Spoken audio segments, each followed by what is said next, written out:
Barré syndrome (GBS) नावाच्या आजारानं पुण्यात थैमान घातलं असतानाच अहिल्यानगर शहरातील रुग्णालयात जीबीएस संशयित 4 रुग्ण आढळल्याचं समोर आलंय.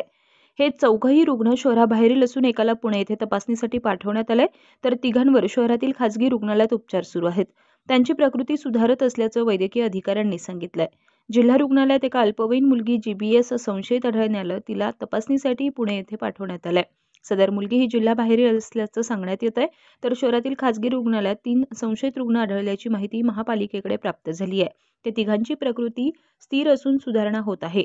खासगी रुग्णालयात आढळलेले रुग्ण आष्टी, बीड, वाकोडी तालुका नगर आणि राहुरी तालुक्यातील आहेत. त्यांच्यावर खासगी रुग्णालयात उपचार सुरू असल्याचं महापालिकेकडून सांगण्यात आलंय. दरम्यान गुलियन-बॅरी सिंड्रोम हा संसर्गजन्य आजार नसल्यानं नागरिकांनी घाबरून जाऊ नये. शहरात खासगी रुग्णालयात आढळलेले रुग्ण शहरातील नाहीत. त्यांची प्रकृती स्थिर असून सुधारणा होत आहे. या आजाराच्या पार्श्वभूमीवर महापालिकेकडून उपाययोजना सुरू करण्यात आल्यात. संशयित रुग्ण आढळल्यास महापालिकेला कळवण्याच्या सूचना खासगी रुग्णालयांना देण्यात आल्या आहेत, असं महापालिकेचे प्रभारी वैद्यकीय आरोग्य अधिकारी डॉ. सतीश राजूरकर यांनी सांगितलंय.